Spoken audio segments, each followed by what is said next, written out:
oiseaux que s'ils mettent l'enfant sur le dos, il y en a un qui vole plus haut et qui va les prendre. Donc lui, il prend le risque et il dit au cas où il y a un chasseur, alors que la flèche rentre dans moi et pas sur mes bébés. Mais tous les autres oiseaux, où ils mettent leur bébé, classique, hein, comme dans les films, ils les prennent avec le, comment ça s'appelle, pas les pattes, Les griffes. les griffes, et ils les attrapent là. Pourquoi? Pour protéger des oiseaux.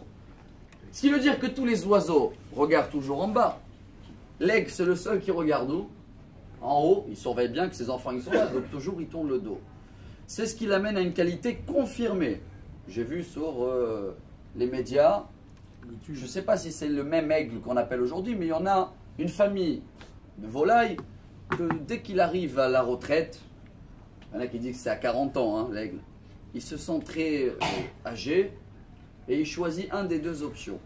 Ou suicide, parce que ça y est, il est abusé, donc il va entrer dans un rocher. Mais la majorité des aigles choisit une deuxième option, incroyable. Hein. Ils vont casser leurs ongles, les griffes. Ils vont casser même le bec, ça on appelle. Ils vont attendre que les nouveaux vont arriver. Avec ça, ils vont arracher toutes les anciennes plumes fatiguées avec de la poussière. Et dès qu'il y a les nouvelles qui sont sorties, et ben là, il va démarrer encore plus haut de ce qu'il a démarré jusqu'à aujourd'hui. C'est pour cela que le roi David nous dit dans le Tehillim 103, Titradesh kanesher ne'ura écrit. Si nous on veut avoir l'esprit jeune, l'esprit de la joie et pas l'esprit de deuil, on doit prendre l'exemple de l'aigle. Ça veut dire, chers amis, si on regarde en arrière, si on regarde en bas, hein, on a compris qu'aujourd'hui nous sommes au milieu de la montagne, on a passé 24 jours du Homer et il nous reste presque pareil. Si on regarde en bas et on dit, tiens, j'ai fait des efforts hein, jusqu'à aujourd'hui, voilà, j'ai la barbe, je ne vais pas écouter de la musique, pas de joie, je vais à la synagogue assez régulier, d'un coup, tout ça, ça pèse. Pourquoi ça pèse? Parce qu'à la place de voir ce qui me reste ou mettre des objectifs et s'engager sur l'avenir, quand je regarde le passé et je crois que j'ai fait assez, je deviens fatigué. C'est pareil dans la psychologie. Quand tu rentres le soir, ou l'après-midi, et tu réfléchis sur tout ce que tu as fait aujourd'hui, hop, automatiquement la fatigue vient beaucoup plus vite. Mais si tu fais l'inverse, tu penses à les projets de demain, tout ce que tu n'as pas terminé, tout ce que tu as à faire, tu es jeune dans l'esprit, dit Rabbi Nachman de Breslev. Peu importe l'âge, tu es comme l'aigle. Il se met un but et il attaque. Ce qui veut dire que nous, on peut voir le deuil. Vous savez pourquoi le deuil, c'est pesant? Parce que dans le deuil, on ne voit jamais l'avenir. On se rappelle toujours des souvenirs et du passé de la personne qui n'est plus là. Et tous ces moments-là que la Torah nous demande de faire ça, pendant 7 jours, tu n'arrives pas à voir plus loin. Donc tu es arrêté avec tout un passé. Ce passé est lourd. Il ne te permet pas d'avancer. C'est fait exprès. Mais en ce moment, dans le conte de l'Homer, le Ramban, il nous apprend de voir ça comme des demi-fêtes.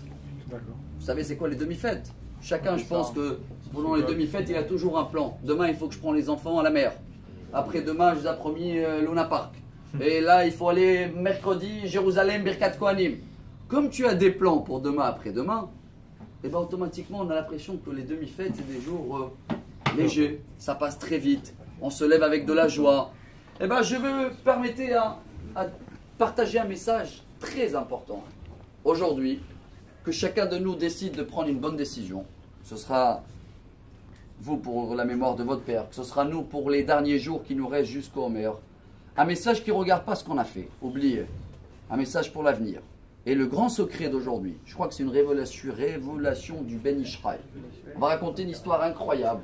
Juste avant l'histoire, il faut qu'on confirme dans notre tête de savoir que une petite bonne action que je m'engage aujourd'hui, hein, pendant les 10 minutes qui me restent, peut me faire monter sur le... Oula, en français, celui-là, comment il s'appelle? Les escalateurs Madregot Naot. Vous connaissez les escaliers? Tu mets un pied en bas, et hop, ça y est, tu n'as plus besoin d'efforts pour monter tous les escaliers. Tu es monté d'un coup.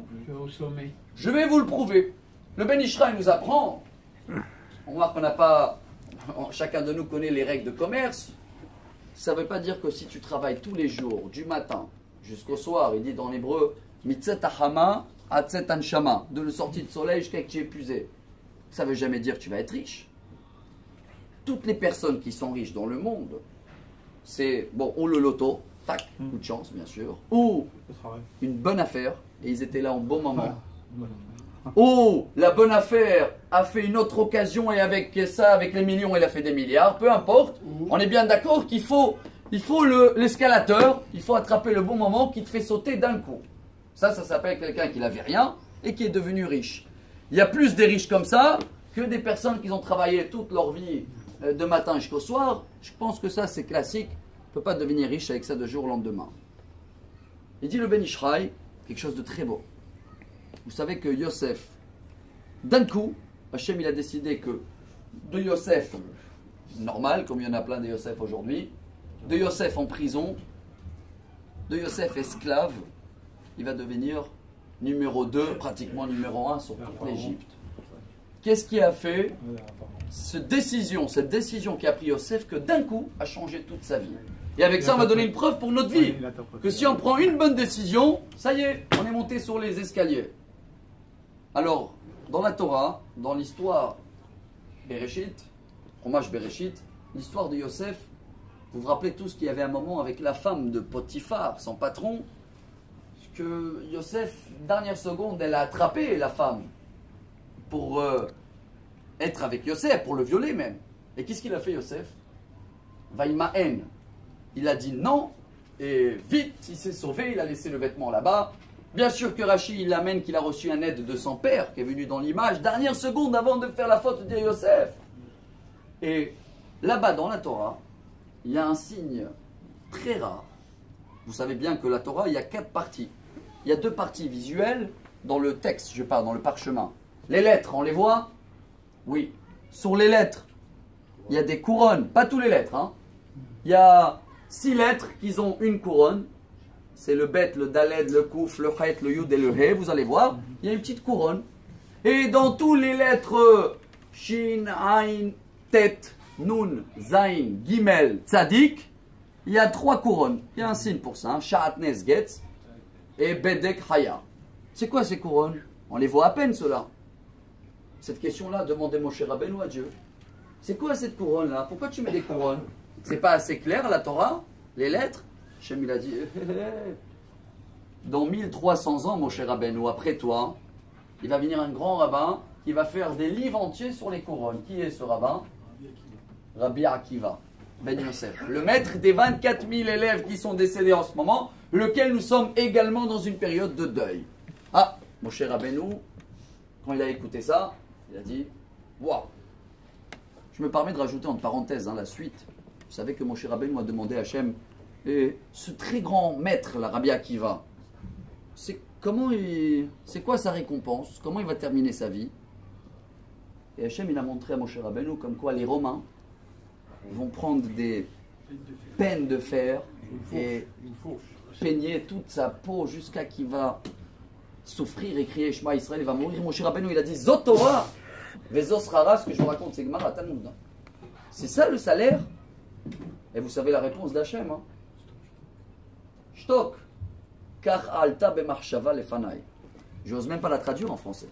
C'est pas silence, ça peut même dire tais-toi. Tais-toi. Il n'y a pas de réponse. Je ferme la parenthèse parce que ça, on avait parlé de Sayom HaShoah. Certains veulent essayer de donner des explications. Ils ne cherchent pas à comprendre. Il y a des choses qu'on ne peut pas comprendre.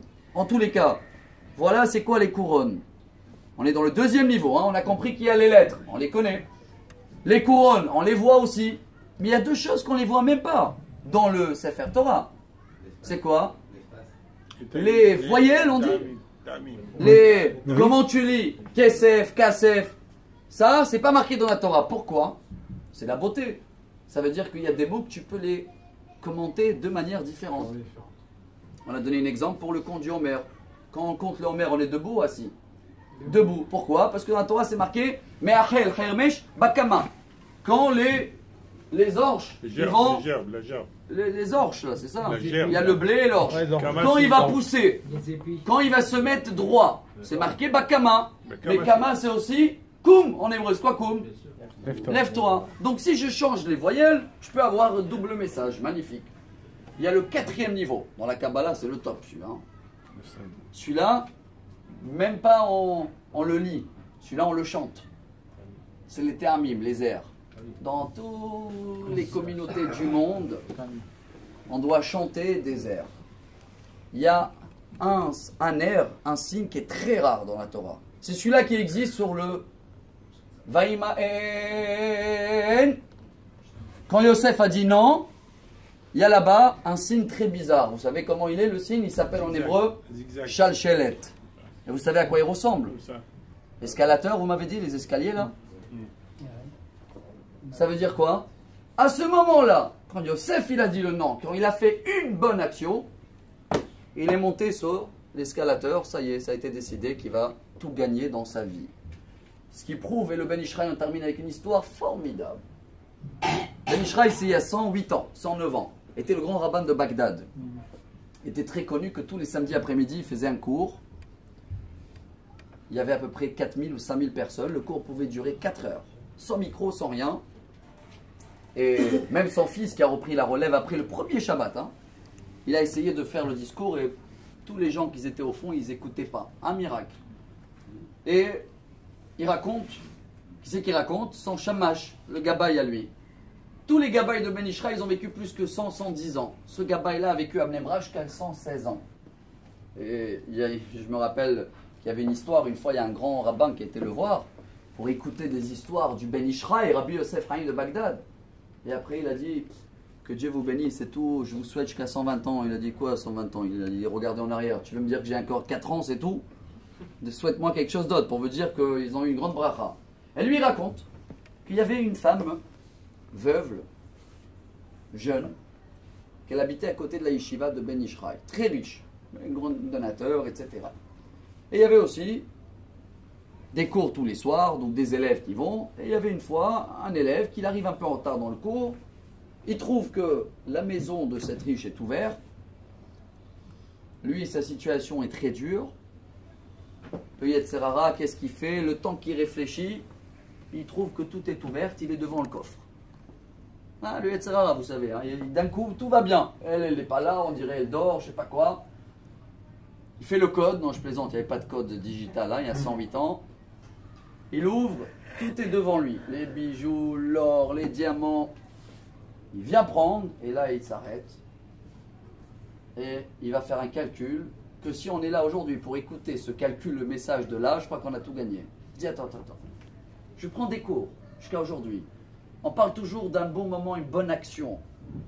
Alors, si je vole maintenant, il a dit le rabbin que tout ce que je dois gagner cette année, mon gâteau est marqué déjà depuis Rosh Hashanah. C'est pas moi qui le dis, c'est Gemara Beitza, page 16. Alors, si je vais voler maintenant, et j'ai pris tout mon gâteau maintenant, c'est ce que je vais rien gagner dans l'année. Mais encore pire, regardez le calcul d'un comptable, un comptable toranique. Si je prends plus de ce que je mérite, il a dit le rabbin, oh là là, il va falloir payer les docteurs et des problèmes de santé, ou des machines à laver si vous voulez actualiser, ou des problèmes de voiture. Eh bien, je crois qu'il vaut mieux de pas voler pour ce cas-là. Et il a dit quelque chose d'autre. Et c'est ça qui est très très beau. Le rabbin, il a dit aussi que si maintenant je me retiens de ne pas voler, c'est que je retiens un grand plaisir. Parce qu'il y a un kiff, il y a un bon moment. Et le rabbin, il m'a appris que si tu arrives à te retenir, Dieu, il t'en doit un plaisir en plus. Dieu, il est obligé de te payer dans l'année la valeur de le même plaisir, mais autorisé, pas dans la faute. Alors, pourquoi je vais voler? Je m'arrête, il a arrêté, il a reformé le coffre, il est parti dans le cours, l'histoire est classée. Mais elle n'est pas terminée. Le lendemain, la veuve arrive chez le rabbin, chez le Ben Ishraï. Chez le rabbin, hier, j'arrivais pas à m'endormir. J'ai écouté quelqu'un qui rentrait à la maison. Je sais qu'il est parti au coffre. J'osais pas de me lever parce que je ne sais pas si c'est un voleur ou un assassin ou je ne sais pas quoi. Mais incroyable. J'ai trouvé tout ce qu'il y avait dans le coffre, ça n'a pas bougé. Je pense que c'est un signe de Dieu qu'il faut que je me marie. Je veux que vous me présentez un khatan, vous connaissez, le Ben Ishraï, sans réfléchir beaucoup. Qui l'a appelé comme khatan? Celui qui voulait voler. Celui-là qui n'a pas volé. Et il a dit voilà, c'est ton chidour. Et ils sont mariés. Et il a compris, ce que j'espère que nous aussi on comprend, que tout ce qui s'est retenu, toute cette bonne action qu'il a décidé en dernière minute, a fait pour lui l'escalateur, là, ou je sais pas quoi, d'un coup, est devenu riche. Il a eu ce plaisir qu'il a évité, mais tout a devenu autorisé. Alors oui, Rabotai, si on peut aujourd'hui, à la fin de ce 24e jour extraordinaire du conte du Homer au milieu, mais peu importe maintenant qu'il y a la vidéo, même si quelqu'un la voit un autre jour, ou moi-même je reprends pour dire une petite bonne décision, un bon démarche fait tout le changement. Si on apprend comme l'aigle de regarder tout ce que je dois faire et pas tout ce que j'ai fait en arrière, et bien oui, là je vole très haut et là je suis très léger. C'est pour cela qu'il dit le Tana dans les Maximes des Pères dans le 5e chapitre. Chers amis, on va terminer avec ça. Hevekal Kanesher. On a vu ce matin, sois léger comme un aigle. Et voilà la comparaison. Pourquoi pas sois léger comme le Kleenex. Il est beaucoup plus léger lui que l'aigle. Rabotai, le Kleenex il est beaucoup plus léger pour tomber. L'aigle, il est beaucoup plus lourd, mais il monte. Alors peu importe chacun de nous, peu importe notre passé, venez on apprend comme l'aigle, se renouveler, avoir des programmes, nous mettre des buts devant nous, même des petites missions, mais savoir qu'une petite mission que je vais prendre en plus, ou une fois que je vais refuser, même maintenant que je descends en bas, et il y a quelque chose devant moi que je sais que Dieu, ça ne le fait pas plaisir que je vois. Alors si je fais une fois, je refuse. Comment dire refuser en hébreu? Vaïmaen. Comme Yosef. Non, je me retiens.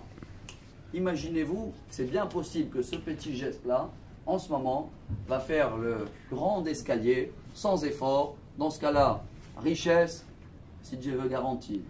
Amen. Santé, bien sûr, avant tout. Shalom Bayit, éducation des enfants.